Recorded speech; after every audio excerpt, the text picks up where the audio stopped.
जय हिंद। मैं मध्य प्रदेश लोक सेवा आयोग एवं अन्य प्रतियोगी परीक्षाओं का एक प्रतिभागी हूँ।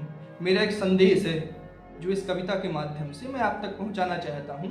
जरा गौर से सुनिएगा कि साहब मैंने वादा किया है, साहब मैंने वादा किया है अपने घर और परिवार से, उम्मीदों की बौछार से, कुटुंब और समाज से, गांव वालों की आस से, गरीबी और जहालत से, अपनी अम्मा की ऐसी हालत से, और भी जाने इतनों से, पता ही नहीं कितनों से, कि जब वापस आऊंगा शहर से कंधे में सितारे होंगे, हाथ के दोनों बख्शों में खुशियों के पिटारे होंगे। मेरे पास एक मुकाम होगा, आपका शहर में नाम होगा, सभी लोग मिलकर जश्न मनाएंगे, गांव को एक नई पहचान दिलाएंगे, गांव को एक नई पहचान दिलाएंगे। लेकिन अब उम्मीदों के पुल टूट रहे हैं, मेरे वादे ही मुझसे रूठ रहे हैं। लेकिन अब उम्मीदों के पुल टूट रहे हैं, मेरे वादे ही मुझसे रूठ रहे हैं। अब तो सारा खेल ही बिगड़ जाएगा, अगर ये वादे टूटे तो मेरा संसार उजड़ जाएगा। अब तो सारा खेल ही बिगड़ जाएगा, अगर ये वादे टूटे तो मेरा संसार उजड़ जाएगा। साहब आप तो सरकार हो, साहब आप तो सरकार हो, इन वादों का मूल समझते हो। अरे सिर्फ वादे ही तो हैं जिनसे आप खुद को जिंदा रखते हो। हम जानते हैं ये वादे आपका एक वहम है, हम जानते हैं ये वादे आपका एक वहम है। अरे यह तो आपके एक भाषण के वादों से भी कम है, यह तो आपके एक भाषण के वादों से भी कम है। आपने तो वादों का शतक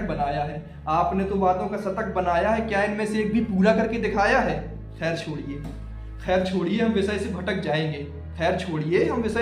जाएंगे, अगर इन वादों को गिनने बैठे तो सालों लग जाएंगे। हम सरकार नहीं साहब, हम सरकार नहीं है, हम एक महज विद्यार्थी। हम सरकार नहीं, हम एक महज विद्यार्थी जो लेकर आए हैं आपके समक्ष एक छोटी सी अर्जी।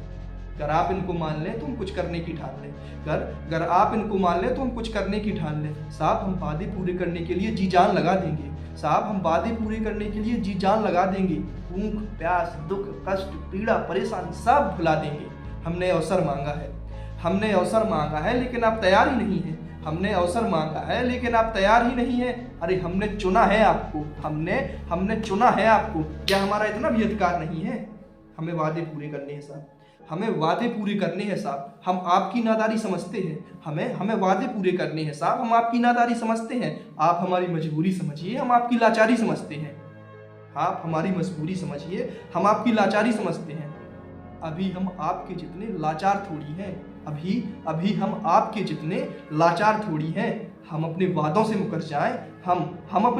मुकर जाएं, हम सरकार थोड़ी हैं।